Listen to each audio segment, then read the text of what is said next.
नमस्कार दोस्तों, जय श्री राम। बीएनए नेटवर्क के यूट्यूब चैनल पर आपका स्वागत है। मैं हूं कुलभूषण। अगर आप हमारे चैनल से नहीं जुड़े हैं तो चैनल को प्लीज़ सब्सक्राइब कर लीजिए। कंटेंट अच्छा लगता है तो कंटेंट को लाइक कीजिए।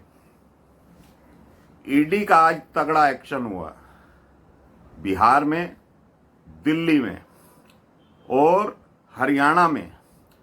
हरियाणा के पूर्व मुख्यमंत्री हुड्डा के खिलाफ भी ईडी ने समन जारी किया था। हुड्डा से आज पूछताछ हुई। और झारखंड के मुख्यमंत्री जो कि भूमि विवाद में फंसे हुए हैं, भूमि में गबन का मामला है, कई लोग उसमें पकड़े जा चुके हैं। पिछले दिनों ईडी की टीम झारखंड में जाकर हेमंत सोरेन से पूछताछ कर चुकी है। 10 समन लगभग उनको भेजे जा चुके थे। और अब जब आज हेमंत सोरेन का पता लगा कि वो दिल्ली में अपने निवास स्थान पर हैं, तो ईडी की टीम हेमंत सोरेन के निवास स्थान पर पहुंचती है। लेकिन हेमंत सोरेन वहां से फरार हो जाते हैं। तो दोस्तों, आप ये समझिए, जब ये राजनीतिक व्यक्ति अपनी शख्सियत का इस्तेमाल इस तरह से करते हैं, अरे भाई, आप मुख्यमंत्री हैं, आप क्यों डर रहे हैं? आप झारखंड के मुख्यमंत्री हैं। आपने अगर कुछ गलत नहीं किया है तो ईडी के सवालों का जवाब दीजिए।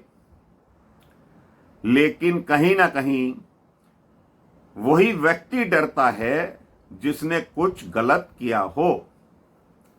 तो हेमंत सोरेन ने अब शाम को जाकर अपने मुख्यमंत्री कार्यालय से ईडी को ईमेल किया है कि वो 31 जनवरी को ईडी के सामने पेश होंगे। और जबकि लैंड फॉर जॉब के मामले में अब तो लालू यादव बुजुर्ग हो गए हैं, उनसे ईडी ने पूछताछ करी, वो भी बिहार में, पटना में। लालू यादव के पीछे हजूम था आज गाड़ियों का, उनके कार्यकर्ताओं का। लेकिन लैंड फॉर जॉब सीधा सीधा करप्शन का मामला है। जिन्हें नियुक्त किया गया 2009 से 2014 के बीच लालू के रेल मंत्री रहते हुए, उन गरीब लोगों से जमीनें लिखवा ली गई जिन्हें नौकरियां दी गई। ये नौकरियां पहले दैनिक वेतन पर उन लोगों को रखा जाता है, बाद में उन्हें नियमित किया जाता है, उनसे धन नहीं वसूला जाता, लेकिन उनकी जमीनें अपने नाम लिखवा ली गई, अपने परिवार के नाम लिखवा ली गई। लालू यादव का पूरा परिवार लैंड फॉर जॉब मामले में फंसा हुआ है। ईडी ने राउज एवेन्यू कोर्ट में फाइनल चार्जशीट भी दाखिल कर दी है। और जो तेजस्वी यादव का बंगला बताया जाता है दिल्ली में, पॉश एरिया में, 200 करोड़ रुपए की उस बंगले की लागत बताई जाती है।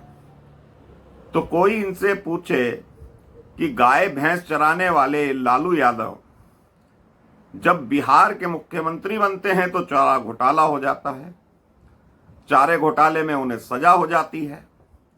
और जब रेल मंत्री बनते हैं तो अपनी लड़कियों के, अपने लड़कों के और खुद के नाम, अपनी घरवाली के नाम जमीनें लिखवा ली जाती हैं।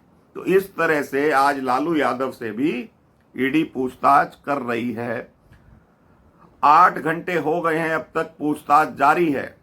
लालू यादव की पुत्री मीसा भारती जब ईडी के अधिकारियों से मिलती है, कहती है लालू यादव बीमार हैं, उन्हें हम अकेला नहीं छोड़ सकते।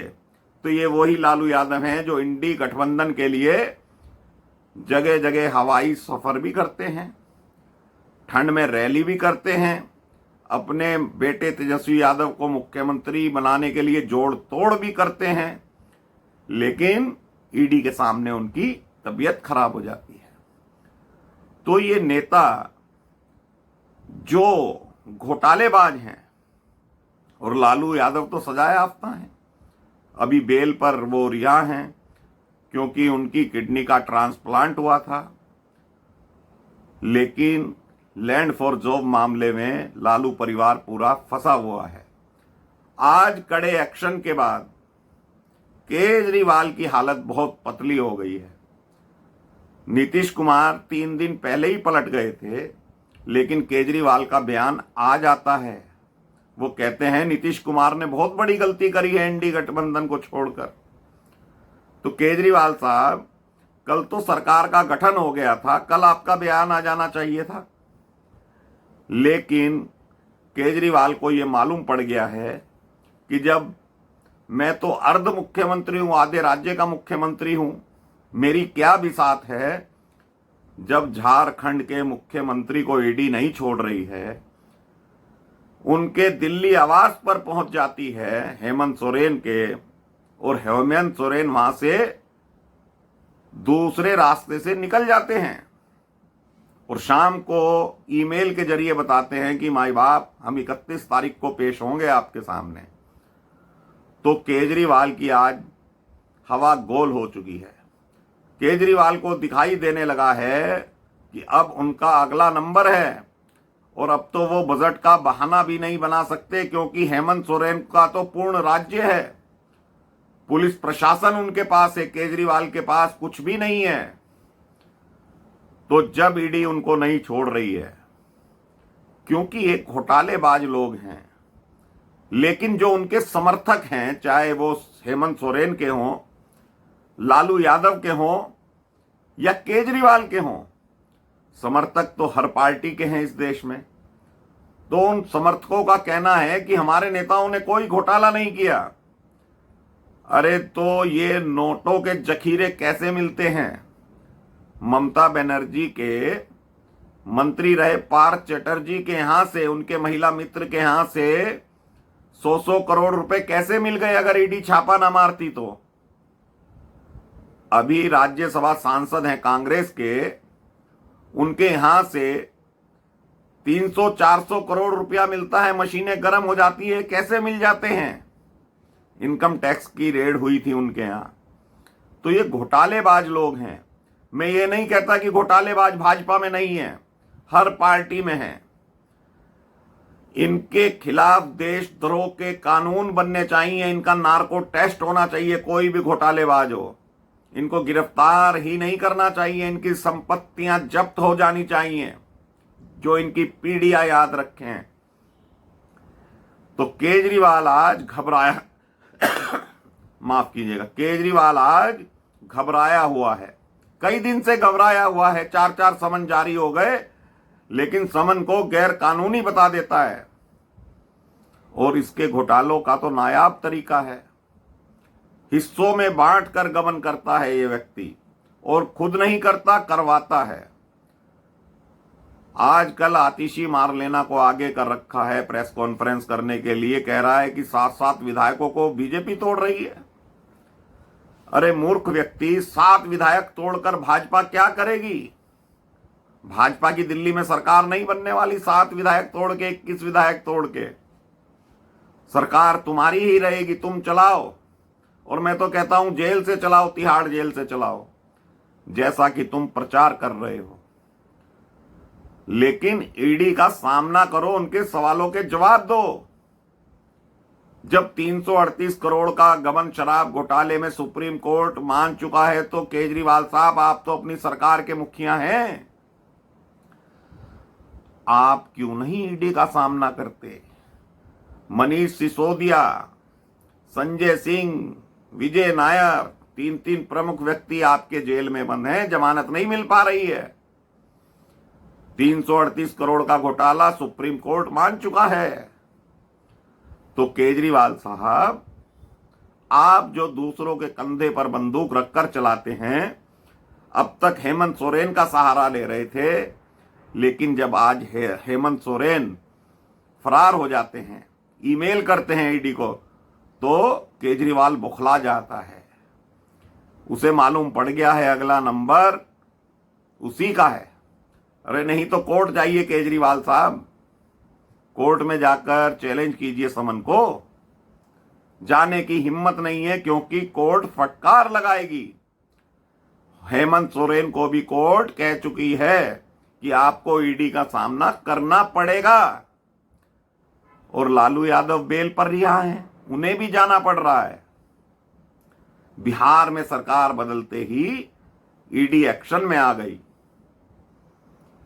तो केजरीवाल आज समझ गया है कि अगला नंबर उसी का है। चाहे जितना जोर लगा लो, अगर ईडी, इनकम टैक्स या सीबीआई इन भ्रष्टाचारियों के खिलाफ सख्त एक्शन लेती है तो कोर्ट को भी सख्त एक्शन लेना चाहिए, और जांच जल्दी से जल्दी होनी चाहिए। जो भ्रष्ट नहीं है उसके खिलाफ कार्रवाई नहीं होनी चाहिए, लेकिन जो भ्रष्ट हैं, जिन्होंने जनता का पैसा लूटा है, यानी कि देश का पैसा लूटा है, वे देशद्रोही कहलाए जाने चाहिए। उनकी संपत्ति कुर्क होनी चाहिए। ऐसे कानून बनाए जाने चाहिए, क्योंकि हम टैक्स पेयर का पैसा अगर कोई लूटता है, हमारे घर से अगर चोरी हो जाए तो हमें कितना दुख होता है। तो देश भी तो हमारा है, देश के नागरिक भी हमारे हैं, और जितने भ्रष्टाचारी लोग हैं इनको गिरफ्तार करके इनसे सवाल जवाब नहीं होने चाहिए। सीधा इनका पोलियोग्राफी टेस्ट और नार्को टेस्ट होना चाहिए, दूध का दूध पानी का पानी हो जाना चाहिए, और लंबी प्रक्रिया चलनी ही नहीं चाहिए। मेरा तो मानना यही है दोस्तों। तो केजरीवाल आज घबराया हुआ है। अभी के लिए इतना ही। कल सुबह बहुत सारी जानकारी केजरीवाल साहब के बारे में आने वाली है, तो कल के वीडियो में अवगत कराएंगे। मेरा कंटेंट आपको कैसा लगा प्लीज इसे कमेंट बॉक्स में लिखिए, लाइक कीजिए, चैनल को सब्सक्राइब कीजिए। धन्यवाद, नमस्कार, भारत माता की जय, राम राम।